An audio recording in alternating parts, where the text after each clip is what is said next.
Gone live. Mute.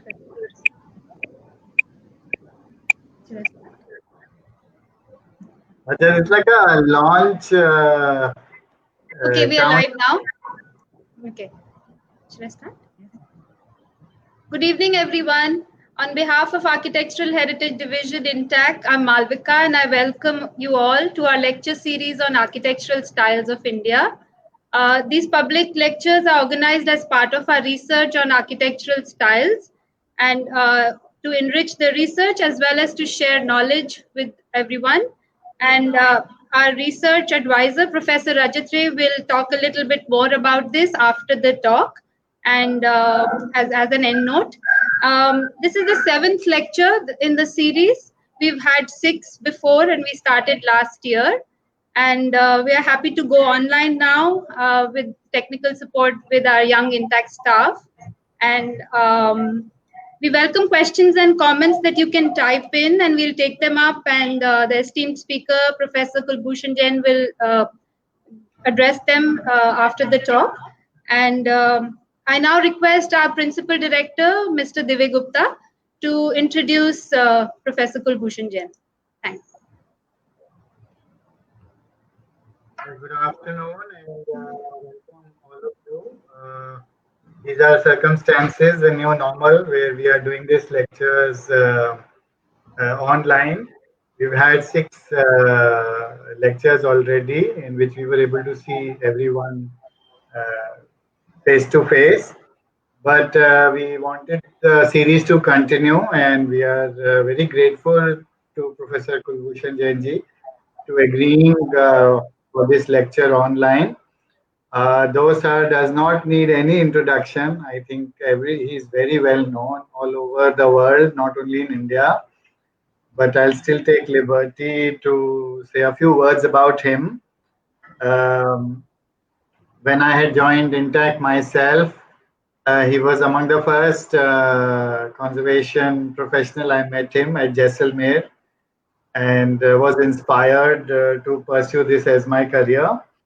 But he has himself worked with Louis Kahn. So like he proudly says that he has worked with Louis Kahn, I proudly sometimes say I had worked with Professor Jain. He's of course taught at CEPT for more than 40 decades, held several positions there as director, as chairman of doctoral program. And he's also a visiting professor at MIT, Cambridge, at UBC, Vancouver, Palomi, at Milano. And he's also been consultant to NID, to INTACH, to the Naranga Museum Trust at Jodhpur.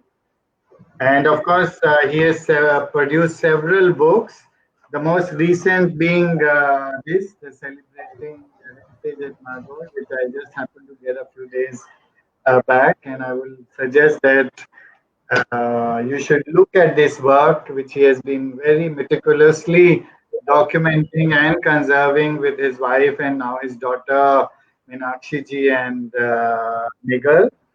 But some of his books are course books in schools of architecture, learning architecture, his conserving heritage in India are all books that we all refer to. And he's of course based on his eminence, he is part of several juries, both national and international. And today we are fortunate that he's going to be talking about his experiences of working in Rajasthan. He has produced several books on some of these sites, Jaisalmer, Jodhpur, Nagaur, I just mentioned. And the 2 important components that he perhaps will be talking today about contributing to styles is the generative force and the resultant appearances culminating into a particular style. And his lecture is basically based on a premise that material for building, choice of technology, structural system, popularity or way of building, social acceptance, cultural continuity, all form part of these parameters that define styles. So we look forward to be hearing his talk, which is titled Structure Defining Style, a Case of Rajasthan. Over to you, sir. We look forward to hearing from you. Thank you. Thank you so much.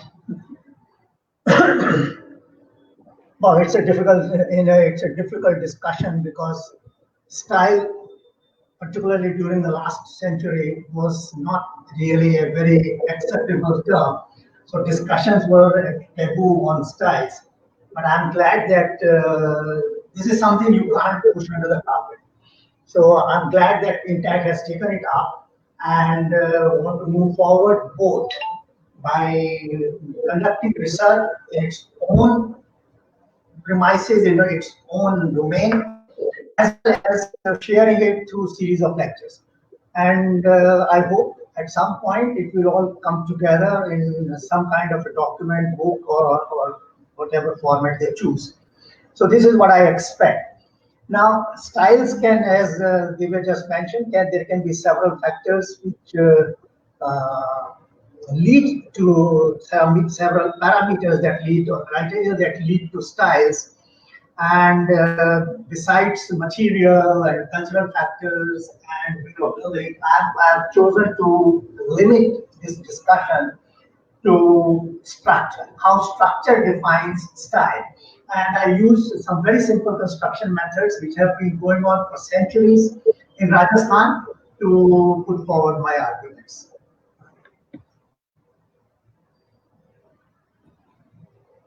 Moving forward.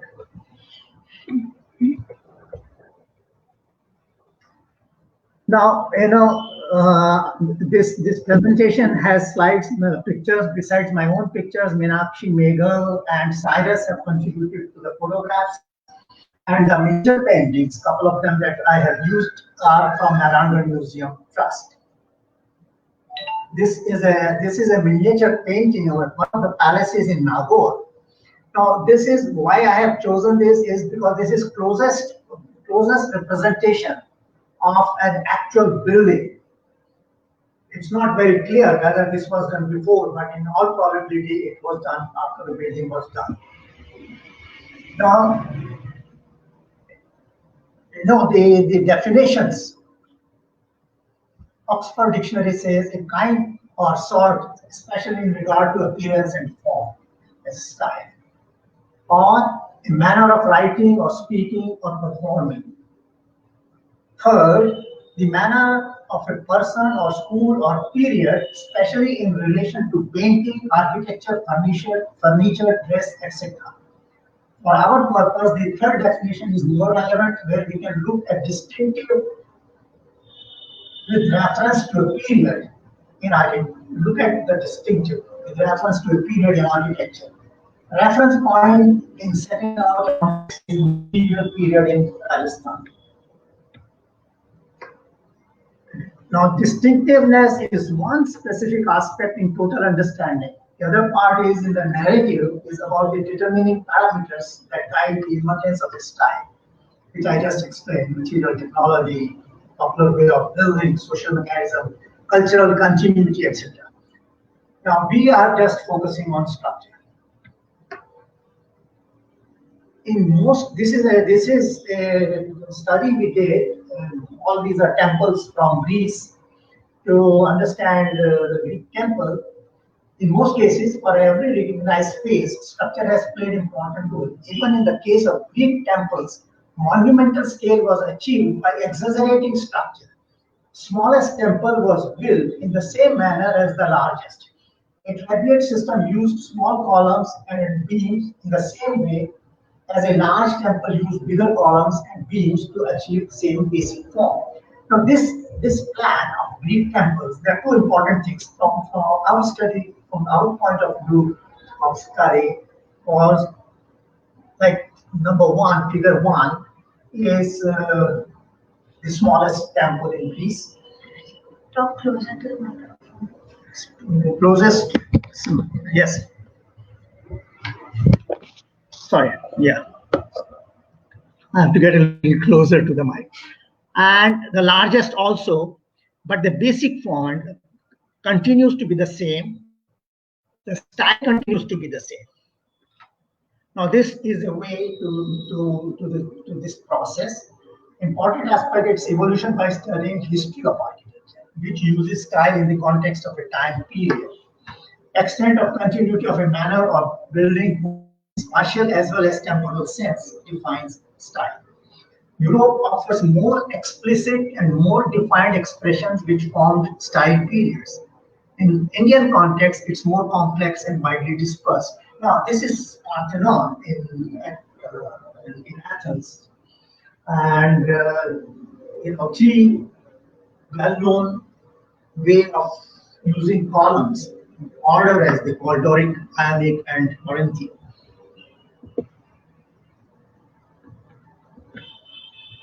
Right?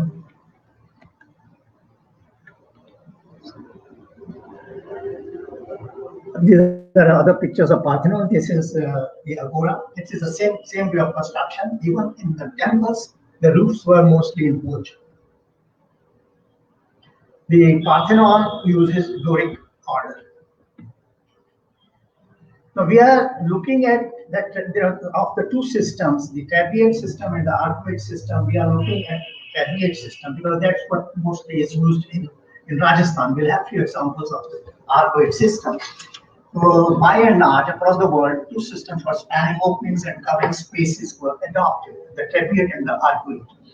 Over a period of time, these systems started defining style as well as identity of a region and culture. This is something which will be important because there are a lot of things that happened after the 12th century, particularly with the Islamic way of building, that how the style was created to define identity.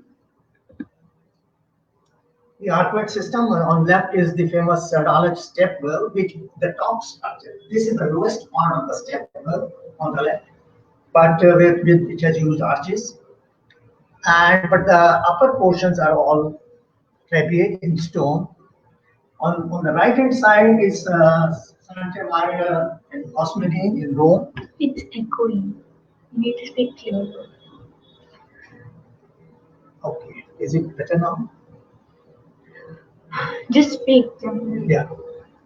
So this church, which is pre-Gothic, it comes from Romanesque time, and it was kind of favorite place for Pussy. That's one reason I went to this place. Now, there is an important part, that analytical and intellectual process of sort of saturation of structure-based way of working. Extraneous and eclectic methods were employed to develop new ways of styling. That You can speak a little slower. Romans used Greek temples, Greek elements, and facades. And later, the Renaissance also went back to Greek and the Roman. Now, this is the famous Pantheon in Rome, built towards the end of the 2nd century. It was essentially a round 43-meter diameter temple with light only from the top, to which the Greek portico has been added. So the facade to the street, facade to the town, has this Greek.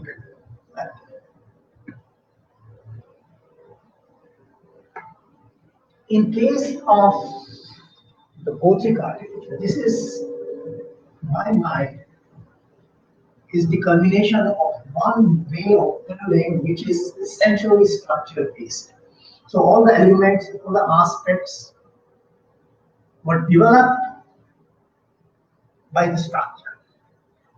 So there are three important things that Gothic architecture defined: the pointed arch, the flying buttress, and the rose window. The pointed arch was a structural arch, and flying buttresses were to take care of the thrust created by the artists. It became part of the style. The Kochi was defined by these things. And later on, when it reached a stage of almost perfection, the Renaissance went back into history to write images from the past. Now, I just showed you this. Figure 1 shows Pantheon again, which is, originally the main temple is a drum with a dome, but a Greek portico has been added. Now the next two images, image 2 and image 3, the 3 being the plan, is the famous Villa Rotunda by Palladio, a very famous building. And here you can see the 4 sides also went back to, this is 16th century, so they've gone back to the Greek portico. Not only up to that, like, the 17th century St. Paul's Cathedral in London. This is the 4th version of St. Paul's. 3 other ones, one after the other. The Greek portico finds a place on the upper floor. The main portico is round, but on the upper floor you have the presence of the Greek portico. And on the right you can see that the combination of Ionic and the Corinthian column used by Bramante, again in the Renaissance period. Qutb complex in Delhi is a great laboratory of these experiments. One can see how, slowly but surely, structural expressions acquired identity, even at the cost of a well-established system. Now, Qutbuddin Aibak built the first mosque here, although mosques were built earlier in Kerala, but they were essentially by the traders. This is the first time that a conqueror built mosques. And you can see the material used from the existing buildings. The upper 2 slides show the material used from the existing buildings to create the mosque. But that was not satisfactory. It wasn't giving the kind of identity they wanted for the mosque. On the left is Quwat-ul-Islam Mosque in Delhi in Qutb complex, and on the right is Inca Chopra in Ajmer. In both cases, on the right is the construction in front of the Sanskrit library. On the left is, of course, some local temples.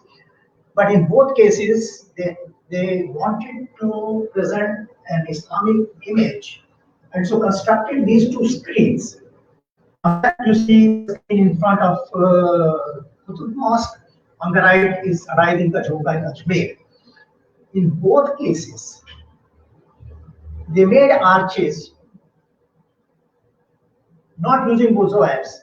They are corporate arches in both cases, but shaped like arches. Now, that's an important thing, that they wanted the shape anyhow, even though structurally the shape was not proper. Now, this is something which has been explained fairly well. There are several other arches. I have just selected 4. The true arch, the image 1 shows the true arch, which uses these mosaics, and also all the joints focus on the center point. Right is the corporate arch, that's the one we saw at places near Qutb. The one on the left is also a corporate arch, shaped like an arch, which is in Qutb complex, and Alai Darwaza. Now, Alai Darwaza, which is beginning of the 14th century, 1305 to 1310 and 11, is a true arch. And Alai Darwaza is one of the finest expressions of making building, like this was an entrance gate to the Qutb complex, Qutb Mosque. Some other examples from the Persian Samarkand. The one on the left is from Hatay era, where two arches were built. At that time, this is 3rd century BC, and in Tammuz to Samarkand. Now, the Tabiat system, which was essentially developed on stone, that stone as material had its limitations, so they could not get large spans. There is one example in Naranga Fort where you could get large spans using wood. So wood was used sparingly, but for larger spans.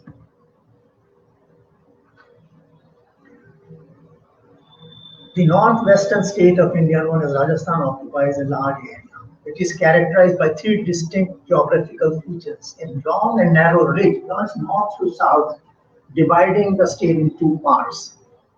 The western part consists largely of the Thar desert with few cities and scattered settlements. Eastern part, on the other hand, has lakes and hills with lot more vegetation as compared to the western arid region. Our study focuses on the western part.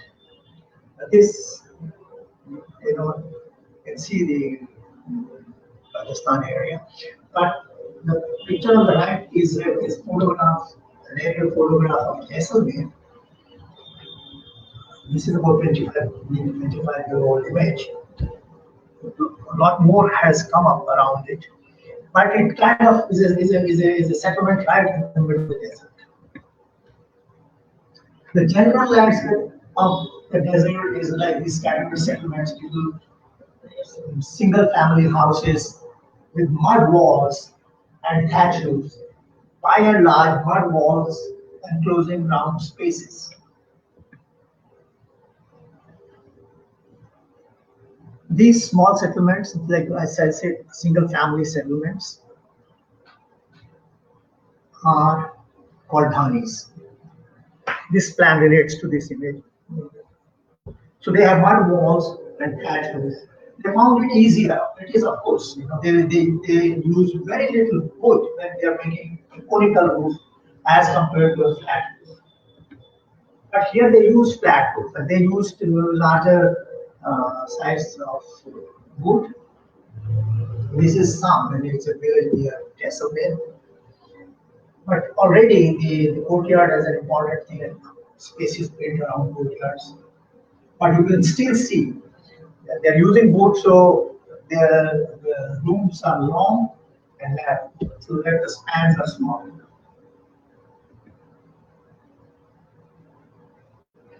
They use different methods. The simple mud walls. They try to decorate in a very simple way. But there are two purposes. Besides decorating, these kind of decorations or impressions protect walls from cracking.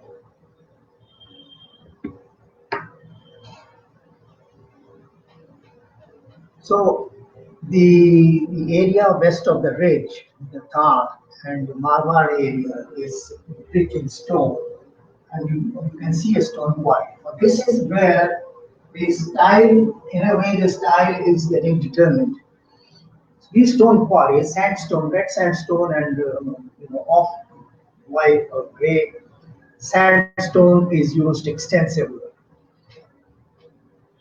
You can see these slabs called pattis on the floor of the quarry, and they are the one that used for the roof. But as I mentioned earlier, we have these round spaces where the roof was easier to construct with less wooden pad. But here we have an image on the right where the round huts are constructed using same pattis, which are stone pattis. So some of the villages where stone pattis are more easily accessible than mud, because sometimes it's a lot of sand which can't be used for construction. So these stone villages, they use random rubble masonry to make spaces. They use they have already come, as you see on the image, the lower left, that they have already started using stone elements.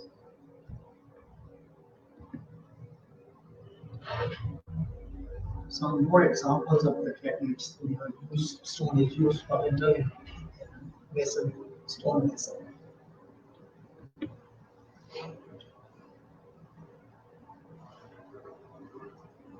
So the idea of style had already established, and even miniature paintings would reflect that. Now the reasons that I wanted to show this is that how a style is created as if it is constructed with arches. So all these openings that you see are arch shaped. They are not arches structurally. They are brackets shaped like arches and put together. Actually, each arch is made by two brackets. So some of the very sophisticated constructions, like these Patwa Havelis in Jaisalmer, can very sophisticated plans structured on regular grid. The grid decided by the spanning possibilities of stone and number of courtyards. There are three courtyards. Although only one courtyard goes right up to the ground floor, as you can see on the image on right top. But otherwise, as you go up, every floor has an open courtyard. And the same spirit prevails even in the villages. The lower image on the right shows a village, single-story village, using similar kind of brackets and pillars to construct. Now this is the cross section that shows the Patwa Haveli, one of the Havelis. There are 7 or 8 Havelis. One of the Havelis. So it's only this courtyard, central courtyard, that goes right through, but other courtyards are on the upper floors.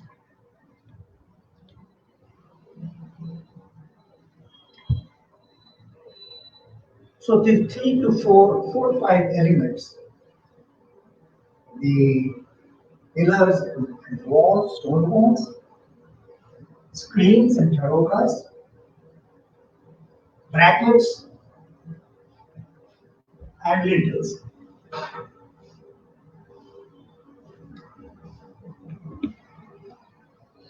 While everything in Jaisalmer was built in a particular way, creating the style, the temples were still built, although they used the same kind of stone, which is a yellow stone in Jaisalmer, but they were made to look like temples.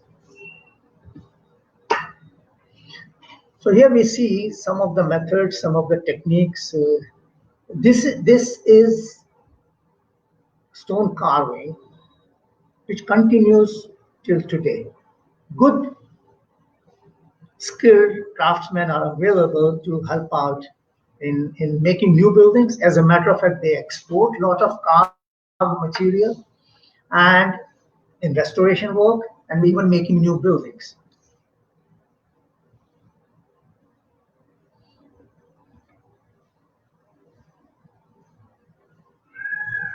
So the key elements that constitute architecture in Rajasthan are rubble as well as dressed stone walls, columns, pillars and pilasters, slabs, capitals, bracket, including arch-shaped, chhajas, screen, charukas, stone. All these elements come together. The images on the bottom show Bhakt Singh Palace in Nagaur on your left. Also Bhakt Singh Palace as seen from another palace on the right.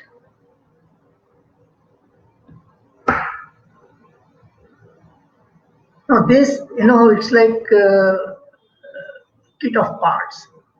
They are pre-carved, one can say prefabricated elements which are available. Sometimes, you can buy them from stone carvers, or you can carve them on site. Now, these few elements that we see in these 6 images on your left, you see arches, which are actually the brackets from some old demolished building at some point in time in Naranga Fort, which were stored there for a long time. And you can see the columns that were also found in the same store.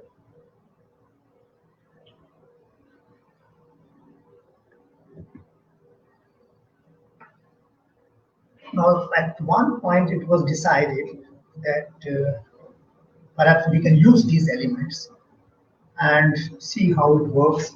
So all these elements were shifted to Nagore in the fort. A small building was built using the plinth and remains of that old building, foundations of the old building, which fitted well. The columns fitted well in the span. And so it was erected in Nagore. So we can see on your left how this process of erection of these brackets. You can see clearly how these brackets were erected to make arches, which are not structured. And so this shape is almost like trademark or the final point in the styles of architecture in Rajasthan. On the right hand side is the finished building completed. It is a small guest house with a little meeting room in the center and 2 rooms on 2 sides. Actually, this building, since there is a limited residential facility, and at the time of the erected, this building is being used extensively.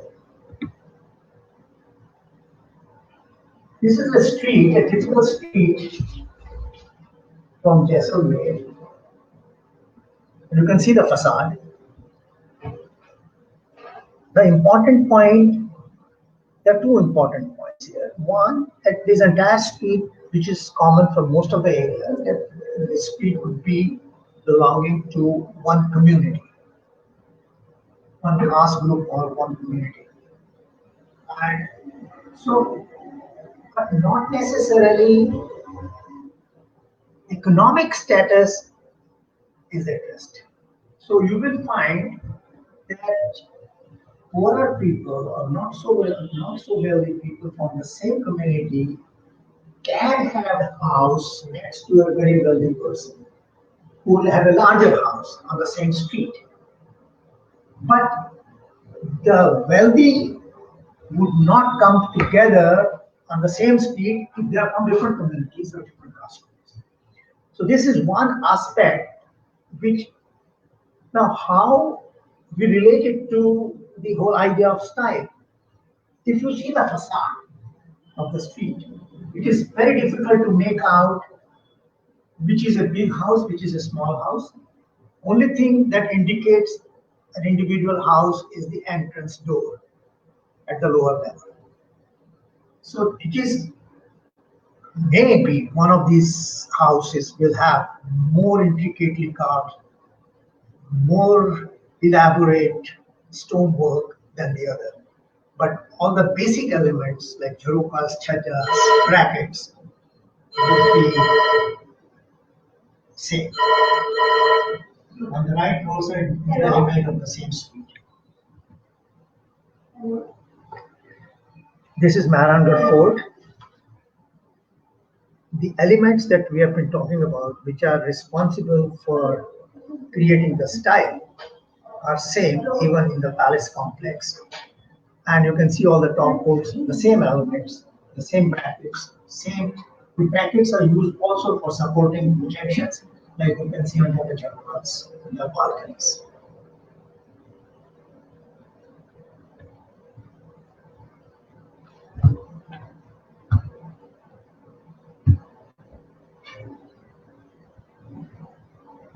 The left 2 images are from the town of Nagore, inside the town of Nagore, and the right one is the street from Naranga, from Jodhpur. And you can see the same elements which you were seeing in the palace or in other buildings.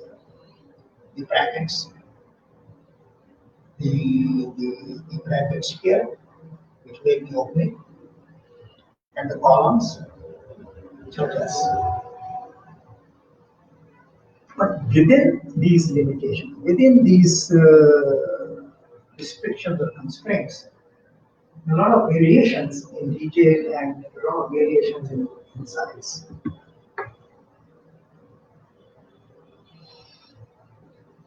We can see here, this is Harirani Mahal in Nagaur, that again, in fairly large space, but filled with columns because of the limitations of stone. You can see the cross section, how these arches are working.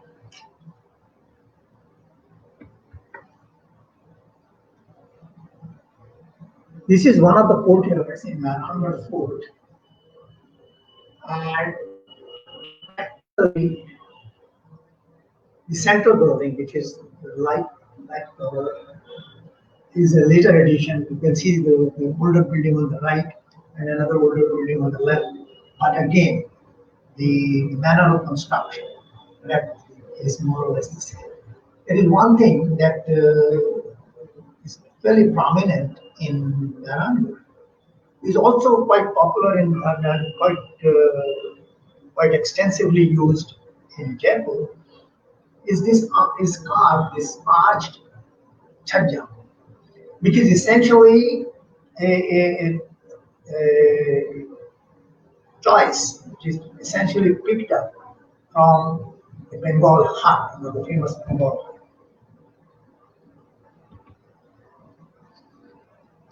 Now, this is not, we're not really talking so much today about conservation of the Naranga Fort, but I would like to point out how some of how these problems were resolved and how they became problems later. As I said earlier, that you have two brackets which come together and they start looking, they are carved in the shape of these arches. When they come together, they make an arch. So there is a joint in the center of the arch. And in order to strengthen that, at that time, in their good judgment, they put dowels, iron dowels from the top. You can see in the left image. And so they were kind of fixed inside the stone. Kulbhushan sir, I'm really sorry to interrupt, sir, but you're not very audible actually. People are sending us messages that the voice is not very clear. So if you could, sir, probably come a little closer to the mic, maybe. Maybe is that better? Yes, sir. This is a little clearer. If people can also write a comment and let us know if this is clearer, please. Okay, is it clearer now? Yes, sir. It is clearer. Yeah. Slowly and to the mic. So you can speak a little slowly, so that way it'll be a little more clear. Okay, maybe. Okay, sir. Yes, sir. So I was talking about this bracket, which had this iron dowel to connect, because there are two brackets. It's not a structural. In place of what normally you would have a keystone, these brackets would just come together, and they're actually cantilever. So in order to connect them, these iron dowels were used. In the process, over a period of time, they rusted and spoiled the stone, which you can see in the left. And so the process that we had to follow was to remove these iron dowels from inside and stitch the arch, or stitch the two brackets with stainless steel rods from outside and finish it back, so that this kind of. But the point is not so much about conservation as about these brackets.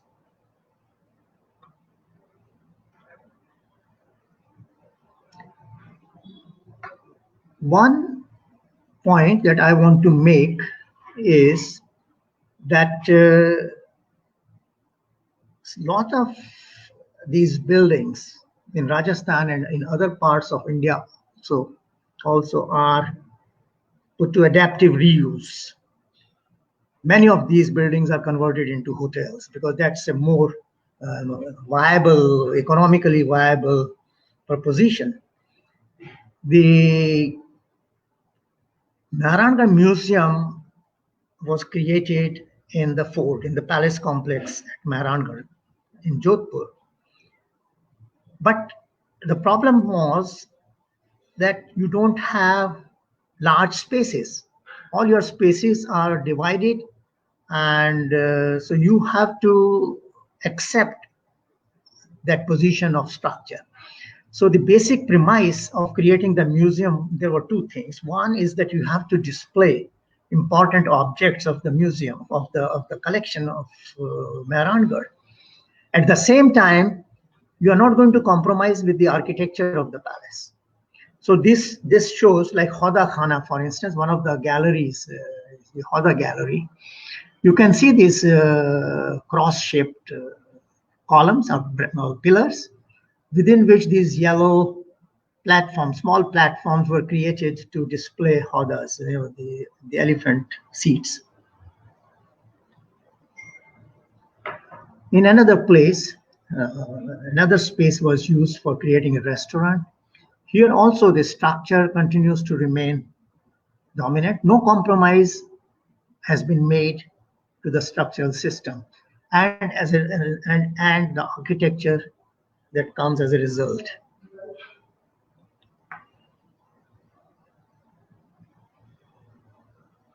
This is a Golovkhana Gallery where some of the most precious and most important objects are displayed.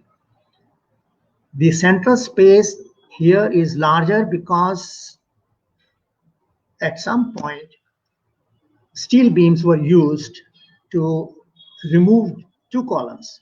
Two central columns were removed where a large hoda has been placed, but otherwise this was also filled with columns. Same space on the upper floor was converted into a painting gallery and subsequently into a textile gallery.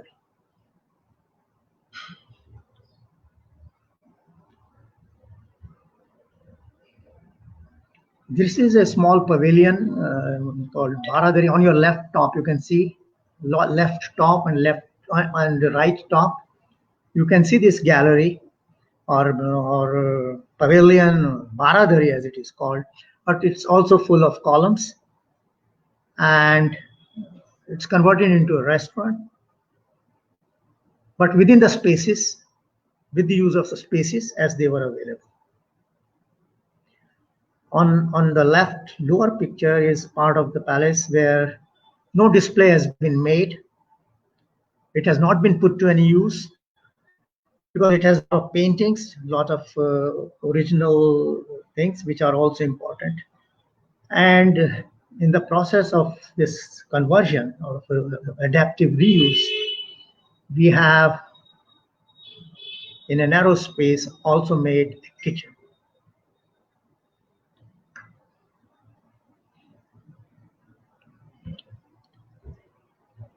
There is an area called Ranvas, which is also part of Nagaur Fort.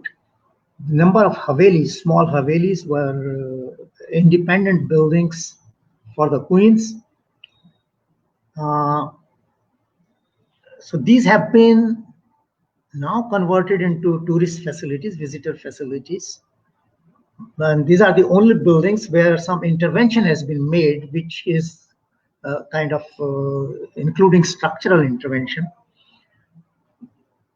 The Haveli as it looks from outside is in the lower left, which has been restored and retained as it was. The entrance lobby on the left top has also been retained, cleaned and restored. No intervention of any major kind. Some interventions have been made in the interiors where lighting has been introduced, electricity and furniture, which is not really exactly period furniture, but also not modern furniture. This is something which can be debated. One important point that I want to make, particularly when we are talking with people who are also interested in conservation, that when we start conserving a building, I think it's important to identify in advance the functions which will be accommodated in the building. Because what happens that you finish conservation work and you move out, and then it is decided to put a building to a particular use, and then services are being introduced, electricity is being introduced, plumbing is being introduced, furniture is added, finishes are changed, and it becomes, so there is a lot of redoing and redoing of the conserved building. So I think, for instance, in the case of this Ranwas Havelis, it was clearly decided that they'll be used for tourist facilities. And so when the conservation work started, along with the restoration, the services were also added so that you don't have to do later on. So that was one Haveli.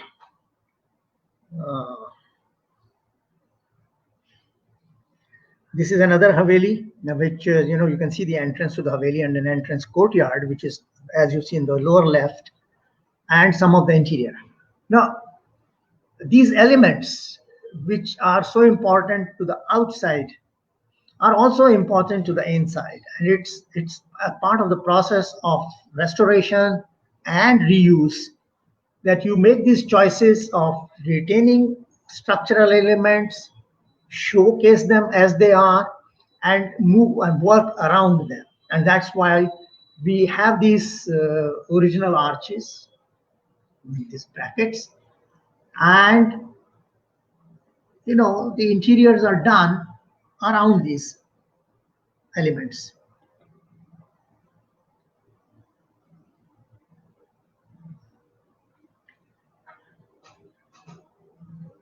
The only important thing, the only important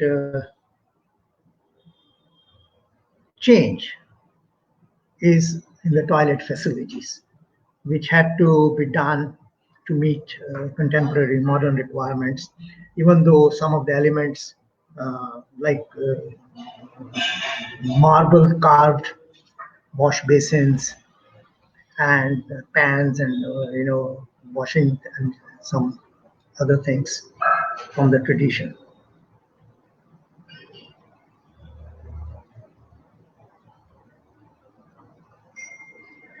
Now this is a small projection in the fourth wall, but I just wanted to show that these brackets could be so critical, so important, so overemphasized in a way.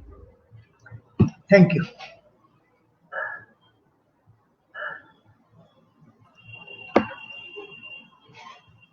Thank you very much, Kulbhushan sir. Sir, we'll take up some questions later, and we request everybody to please type in their questions. There's so much to learn from sir, then this is a perfect opportunity to do that. I request Professor Rajat Ray. We'll give a time lag of a minute or so Professor Rajat Ray can log in, and then he's just going to talk about the Styles project. And in the meantime, everybody can please ask some questions, and Kulbhushan sir can take it then. So we'll just give a gap of a few seconds while we wait for Professor Rajat Ray.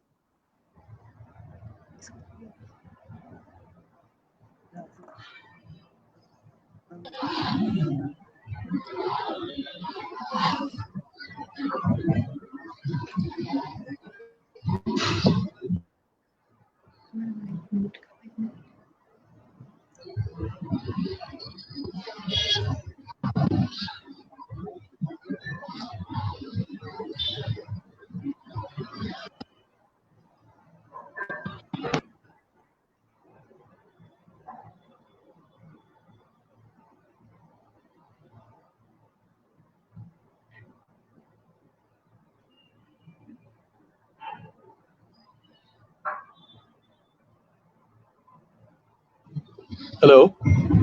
Hello. Yes. How are you, sir? Good. I can't. Can you hear me? Yes. Hello. Hello. Yes, Rajat, you are talking to me or in general? Sir, we can hear you. Rajat sir, please speak.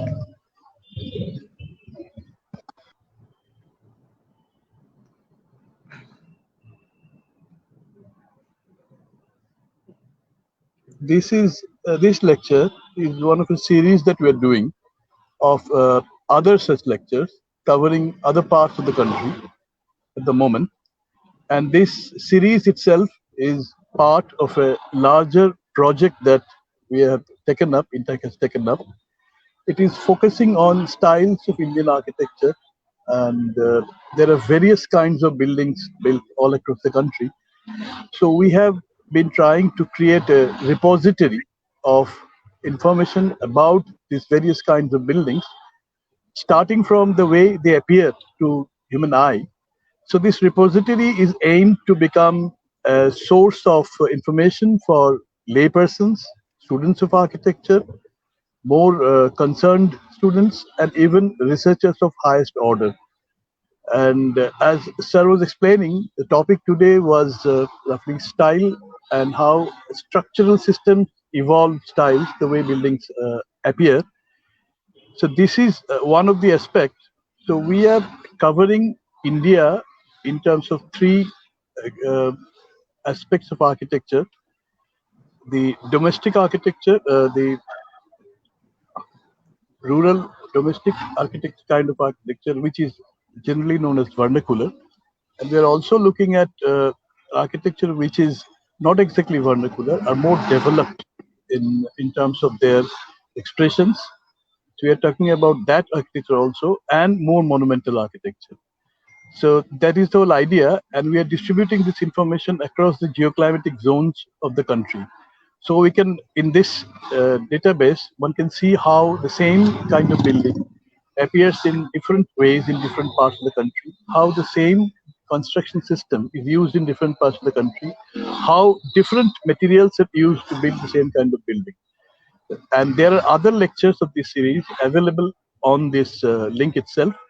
And eventually we propose to put it across for public access in a web-based system, in a portal kind of a system. So thank you very much for attending, and I think Malvika can take on. Thank you, Rajat sir. That was brief and concise. Kulbhushan sir, I'm going to ask a few handful questions that have come in. One question is by Ram and Surbhi.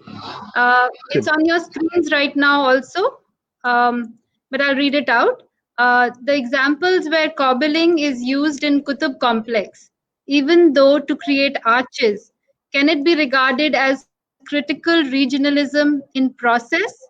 Because they were exploring local technique and ways of building, even though form was predetermined. Well, I will not really say critical regional or you see the regional was what they could procure from the area. You know, they demolished some buildings and they used whole lot of elements, particularly the columns and beams, to construct mosque. But it didn't look like mosque because of their Persian and their Arabic background, Middle Eastern background. They wanted to create the image, and the Indian craftsmen knew corbelling. They could make corbelling, they could make brackets, so they made corbelled kind of structures, and they just shaped it to. It was more a question of creating identity to a structure which is new to the region, rather than to, I would say, I mean, we can perhaps call it critical region in the sense the process perhaps is a response to the region and then imposing an idea on the region, because it had to look like an arch and a corbelled opening will not look like an arch.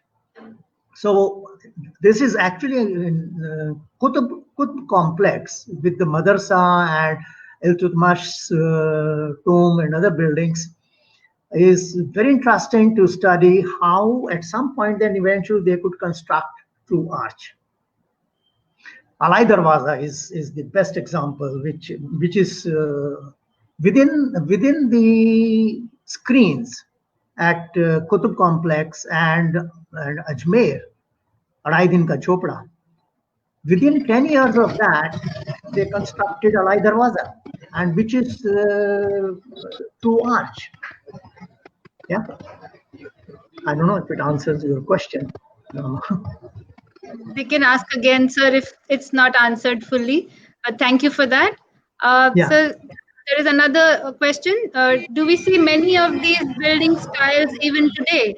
Lalita Venkat has asked that. I didn't get it. Can you repeat the question, please? Sure, sir. Do we see many of these building styles even today?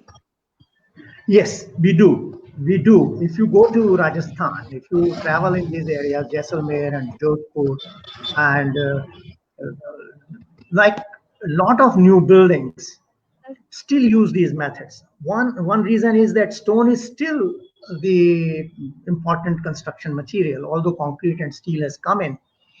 But a lot of craftsmen are available, and they are skilled, and they build like so. A lot of houses and even public buildings use these elements.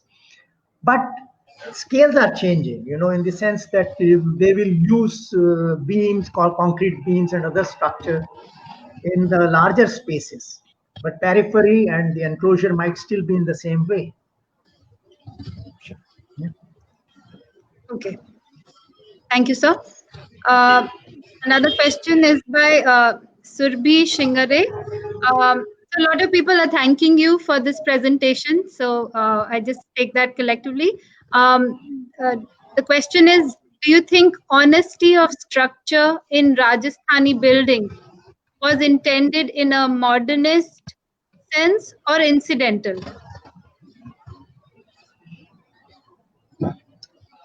Please repeat. Do you think honesty of structure in Rajasthani buildings was intended in a modernist sense or incidental? See, honesty, when the buildings were built, I think the modernist is not in the sense of modern architecture, which is the contribution of 20th century. Modernist in the sense that modern of the time, contemporary to the period.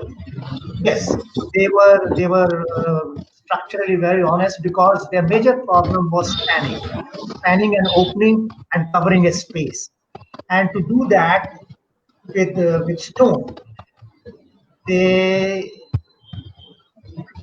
had evolved systems which are very effective. For instance, when you have a span of about 3 meters and you are putting a beam on top of which is also a stone beam, the chances of it's not able to take any bending, and it is also difficult at the junction of column and the beam, for the shear forces. So the emergence of bracket is a very important thing because it reduces the span. If you have a bracket which is half a meter, or that means on either side, then the effective span is reduced by a meter. So that is in a way an honest expression of structure. No, it's not in the sense of like we talk about modern structures and modern honesty, and then the whole modern movement was revolving around this idea, and then postmodern came in, because there is enough of honesty, but it didn't last. Postmodern just so I think if you see some of the large span structures like Navy's Olympic domes in Rome, or Fry Otto's tanks in Germany,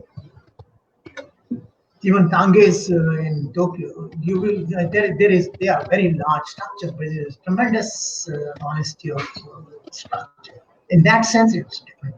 But at a scale and with the material, the architecture in Rajasthan, I would say, is very honest. You see, the only point is the arch, which is essentially two brackets coming together, has been shaped in a certain way. That is styling, it you can say. But I mean that's not a problem. To my mind, it's not a problem. Yeah. Okay, sir. Thank you. So Shweta Garg is asking the next question. She'd like to understand how relevant are these trabeated stone systems in today's urban context? Are they viable with respect to seismic loads when we construct a 15-meter tall new building? Yeah. No, you see, they are there in that sense. A lot of work has been done on elements which are pre-ready, you see, pre-carved, stone pre-carved, or prefabricated concrete, or factory designed steel structures can come in parts and assembled. But this kind of construction, which is a simply supported beam on a column, is not going to work in seismic areas. They will disconnect and cause serious problem. As a matter of fact, earthquakes, the junctions, column beam junctions, are the most even in concrete. So yes, so they will not work. Okay. So another question. What was the construction technique that was used then? Well, construction technique was, you see, they had limited number of elements to be assembled. And they are pre-made, pre-carved or prefabricated, whatever term you want to use, they are pre-made.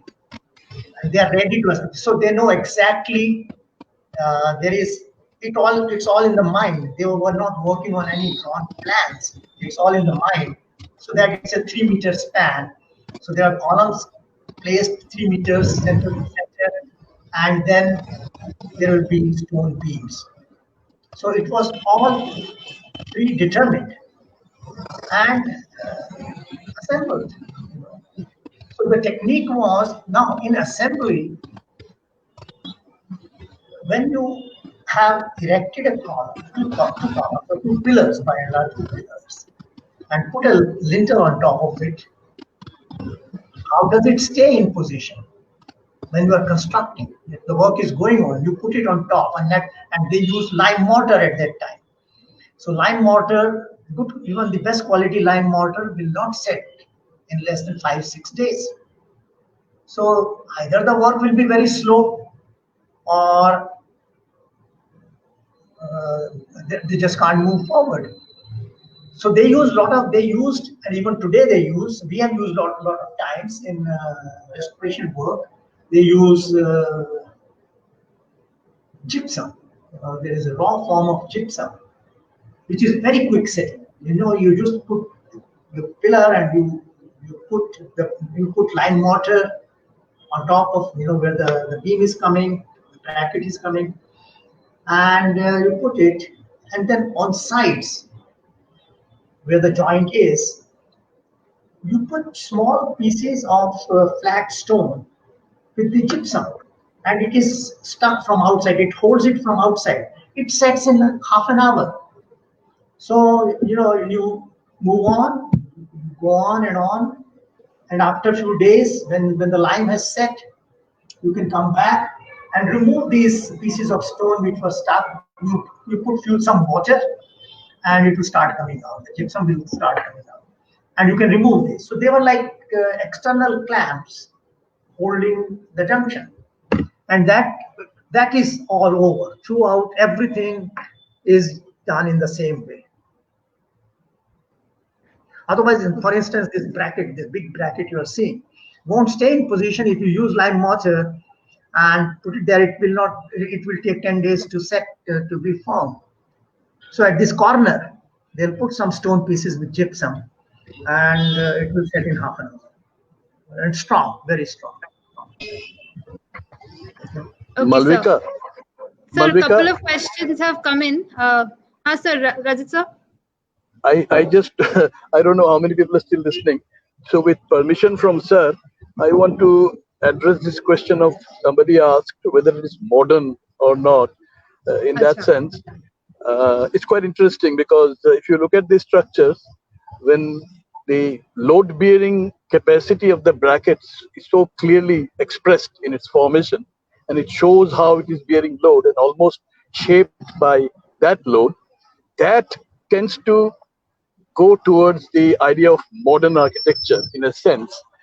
Whereas if you see the two arches, which are the two brackets which become an arch, it defies the modern sensibility, where the formation is supposed to be an expression of the structure. So this modernist sort of agenda was perhaps not to pre-imagine a form, but to evolve it out of a structural sort of property and structural honesty, and accept that the aesthetic outcome as aesthetically sort of acceptable, and also not only acceptable but celebrated for its very that virtue. And of course, throughout the development of modernism, people have concepted that fact. Yeah, my connection is slightly now. It's better. Yeah. Hello. Yeah. Can you hear me now? Yeah, sir. We can hear you now. Yes. So it's quite interesting if you take the Rajasthani Arch, and quite often it is built within a rectilinear, within a load-bearing beam column system, and also the columns are also masonry columns clad with stone. So within a frame, which is a rectilinear frame, these arches are inserted. If that operation, where it wants to create the identity by the form, and it defines the sort of original structural basis of emergence of an arcuated structure, that then tends to relate to postmodernism in a sense more. So these are the two things which are possible to be seen, and they are kind of also a check in terms of understanding what are the tendencies in the high modern thought and what are the defiance of that. So both are seen here in a sense. I don't know if sir permits me to say that. Hello. Okay, sir. Thank you. Yeah. There are still a couple of questions, sir. What kind of influence did one's social status and caste have on the architecture of one's Haveli? Kulbhushan sir, you can hear us? No, I think he's frozen. He's frozen. Yeah, I think they're logging back in. So kindly have some more patience. This is our first online venture. We have to have all these teething problems. It'll go on for decades. Have you told Kindly? Can you just call her? You must be doing it with her phone. Achha. Okay.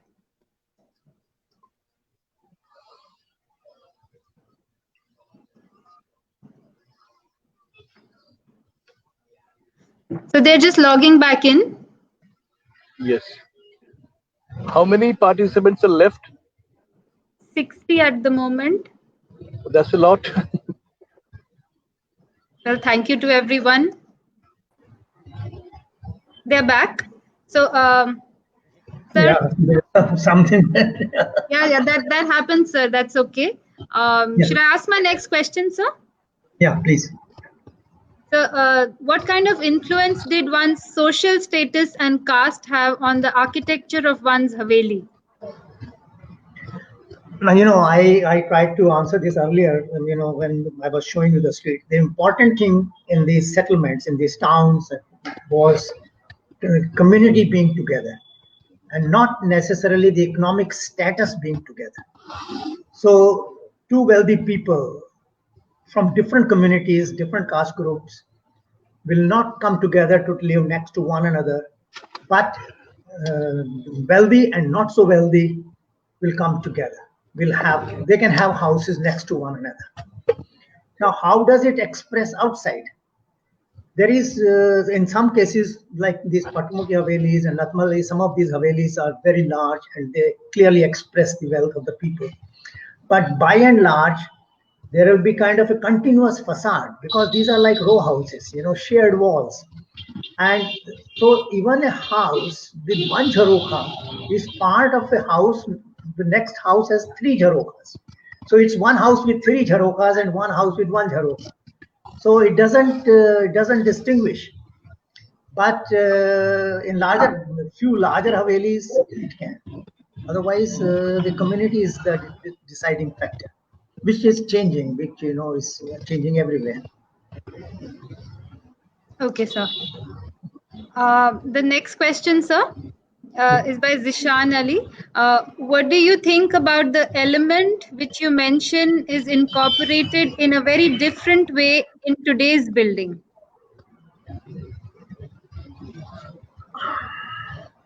You see, in today's buildings, these arch brackets that we have been talking about, which are so important, I have seen them being prefabricated in concrete and then later on used in buildings. And I think the battery is now running out. Tiny battery is running out. Sir, I think. Yeah. The battery is running low. Yeah.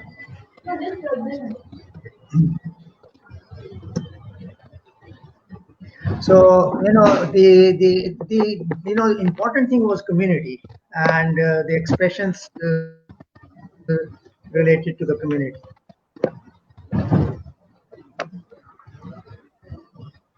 So, sorry. Yeah. Okay, sir. You want to expand more, sir, or should I go ahead? No, I think there is another thing that, for instance, like this Patmo ki Haveli, they use jharokas, and a very simple, not so rich house also uses a jharoka. The basic elements of bracket, a little place, little balcony, a little shield or screen, and chhajja, basic elements are same. But in case of a wealthy house, it will be very elaborate, very, exquisitely carved, in detail. So it is just the amount of detailing and amount of money spent on making an element rather than the element itself. The element remains consistent. So this is the only difference. Okay, sir. So there is a comment while we were discussing about the modern by Professor Vasavra, which I just want to read out, sir. Yeah. It says, modern is modern of the time, which Professor says. Our modern is not a tool to analyze the historic architecture. It was just a comment. Well, you see, I agree.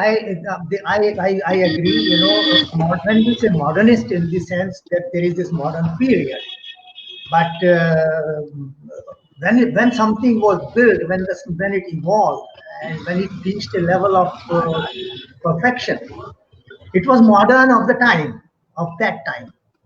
So I agree entirely. I agree that we cannot use modern vocabulary, modern tools and mechanisms to judge modernism of the historic buildings. Yeah. So, sir, one more question: is pastiche acceptable, or is it important to be truthful?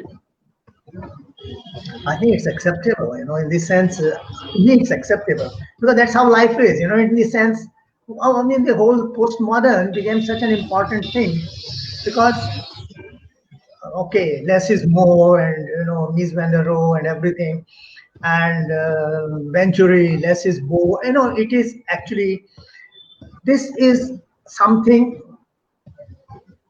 prescriptive, and I don't think that I would be talking about something which is prescriptive, because eventually architects are trained and they're skilled, they develop all these philosophies, and then I think in a pluralistic society and a democratic society that we are, I think we have no control. It can't be moralistic. Okay. So Professor Sangamitra Basu is asking, any particular reason for using bangla type of curved cornice in Rajasthan? Yeah, it is.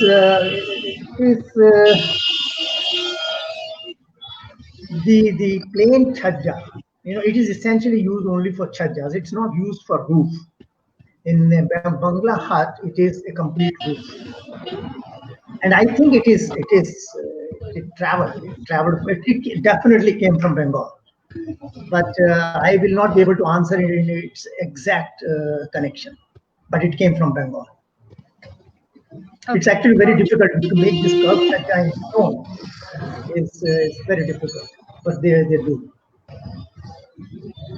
So, sir, I think we are done with questions. Professor Vasavra just had a point that he said, my point was more to the debate and to Professor Rajat Ray, the debate that was happening at that time. So, point taken, sir. Thank you, sir. Thank you very much. So, I think if nobody else has any other questions, we will just thank everyone. And I have a few thanks before you all log off. Please just give me a minute. First of all, to all the audience for logging in, and most of all to Professor Kulbhushan Jain for sparing his time and being patient with us and agreeing to do this talk, sir. Thank you very, very much for sharing. We have so much to learn from you. And we also would like to thank our chairman of INTACH and member secretary and the advisory committee of Architectural Heritage Division, who encourage such extensive research projects like this architectural styles research that we are doing. And Professor Kulbhushan Jain is on our advisory committee, and we took One advantage second, of that. Malvika, I'm sorry Yes, to sir. interrupt. I must mention that when we started the project, and as a way, our starting point was Sir's book on Rajasthan, which actually showed the vernacular aspect, the heritage building aspect, both in the same volume. And that was really a source of, a platform on which we started. And then we went on to various other things. So, and he is one of the 2-3 people who could appreciate the importance of the project and supported us throughout. Yes. Thank you, Raja. Thank you. So kind of you. Yeah. No. And thank you to Rajat Ray, sir, also. He's our advisor to this project. He and Divya Gupta, our principal director, constantly give us guidance to move forward. And to Alia and Kushagra also, who are sitting right here. Without their technical efforts and support and all the hassles we went through asking them questions, this would not have been possible because we've not gone online before. And we're so glad to come online and get more audience for our series. So thank you again, and we'll keep everybody posted. We'll have a special speaker next month also. This was a monthly series earlier, and we hope to continue it monthly. And Professor Vasavra is still writing in the end that thank you all so much. And Rajat, please include me in the mailing list of attendees. Sure, sir. Sure. We will be posting our links on this INTACH Architectural Heritage page also. Kindly log on, check us out, and we will keep you posted. Thank you again so much, Professor Kulbhushan Jain. We're really grateful. Thank you. Thank you so much. Bye-bye. Thank you. Bye. Mr. Divya is saying also, bye. Thank you. Bye. Bye. Okay.